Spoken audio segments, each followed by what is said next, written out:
Hello, it's me again. Hello. I hope you're doing okay today. I hope you've boiled your kettle.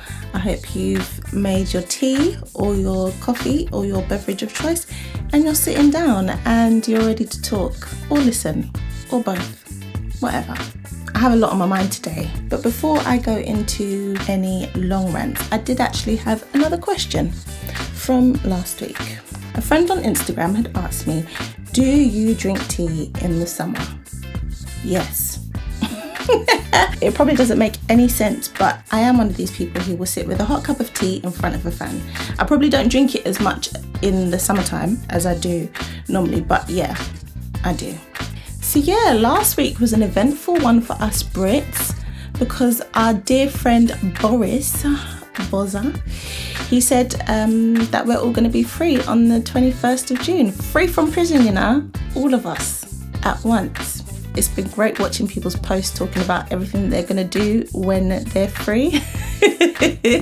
The way it sounds like there are going to be parties in the street, I think I'm going to stay home because it's sounding borderline apocalypse vibes. I'm not sure that I'm ready for that. Our dear friend Boza and his boys have given me real trust issues. You know why? Because at Christmas time, they had me buy all my Christmas presents. They had me wrap my presents. And then once I finished wrapping the last present, they said, actually, you're not allowed to see anybody. So let's just say, friend, all summer bookings will be made from the 20th of June and probably not before. Okay? Okay. So, do you want to know what's been on my mind today? I've been watching Married at First Sight Australia, and this, in my opinion, is probably the trashiest of the trash TV right now. But it's addictive, I'm not gonna lie. There was something that I watched in an episode that really got my goat. There was one couple that got into a little bit of a pickle because the woman, she was talking to her sister on the phone and she said some not very nice things about her husband to her sister. So he comes to her the next day, he says to her, I know you thought I was sleeping, I wasn't sleeping. I actually heard everything that you said. And to be honest, it was quite hurtful. And he came really calm and quite nicely. Her instant response was, she was like, how can you be listening to my conversations? It was a private conversation between me and my sister. It has nothing to do with you, it was about me.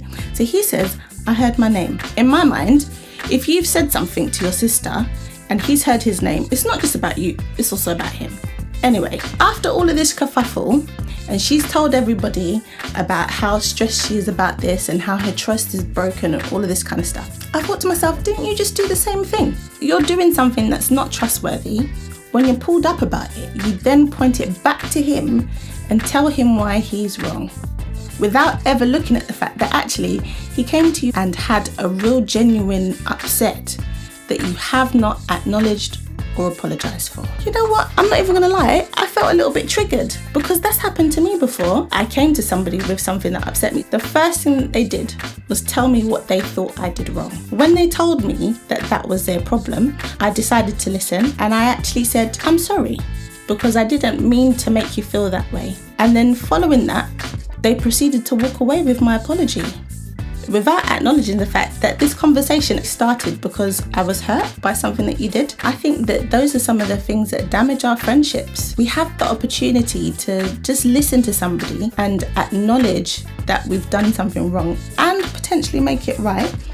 But our need to always want to be right and to not look wrong makes us overlook the fact that whether it was intended or not, we've hurt somebody else. If somebody comes to you with something that has offended them, that you've done, even if you didn't mean it, just hear what the problem is and make sure that you don't walk past it without addressing what the problem was. Sometimes all the other person needs is just to know that you understand. Those are my thoughts for today, and that's also what I'm going to try and do from here on. Listen and understand.